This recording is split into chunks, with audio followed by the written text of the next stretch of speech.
the split sheets. Yep. What are they? What does that mean? We've talked about this briefly in other workshops, but we want to know what that means and what it means for the artist and the producer. Like, how do we get our money?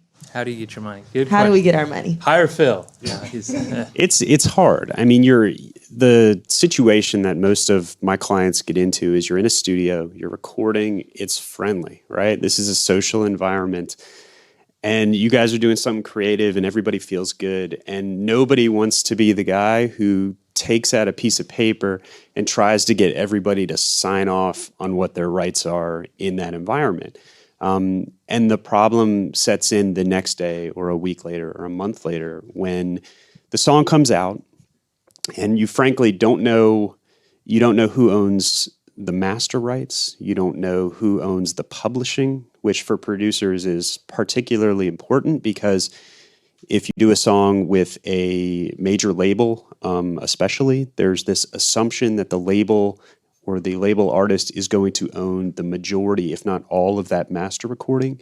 So really what you are getting paid on is your publishing. And that split sheet becomes vital because as a producer, you want to lock in your publishing. What are your ownership in that underlying composition?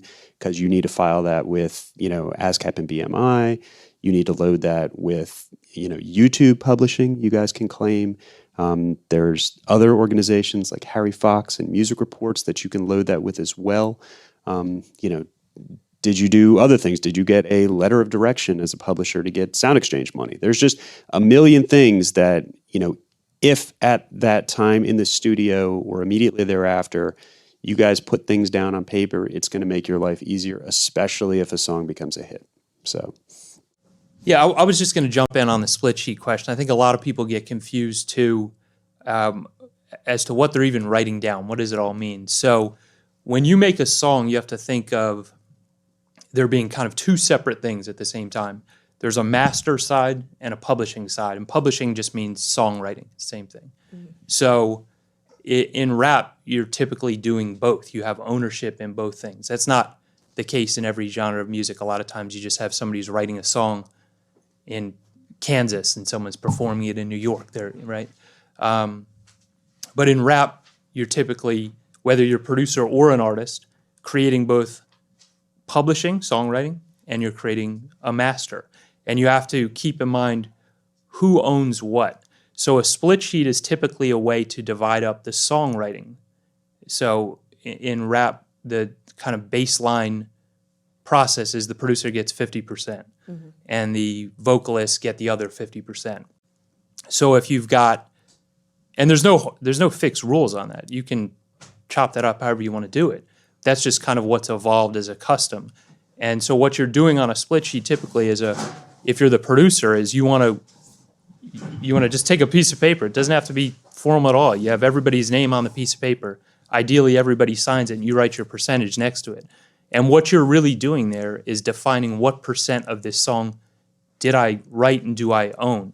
So if the producer's got 50%, the other guys who wrote the verses, the hook, whatever, are going to divide up the remaining 50%. But that's just defining the songwriting. Where it gets particularly tricky for guys, and where guys don't, I think, have a firm understanding of it, is there's also this master side. The master is what you're distributing. That's right. What you're selling. And Phil touched on it before. The industry's evolved in the major label system. The majors always own the masters. So when you as an artist get signed to a major label, what you're doing is immediately assigning rights in the master to the label.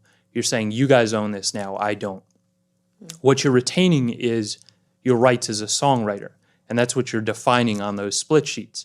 But as an independent artist, and most of you guys are independent, you're retaining an ownership in both of those. So when you get in a room with a producer or another artist, you not only want to figure out what's my split on this song, you want to figure out who owns the song.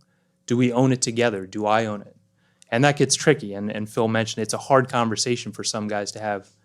And that's a lot of where his business comes in, is helping producers and helping artists understand and define that ownership of the master and who has rights in it. What you'll find a lot of times is a song gets made, nobody really knows who owns what. Maybe you know the splits, maybe you don't.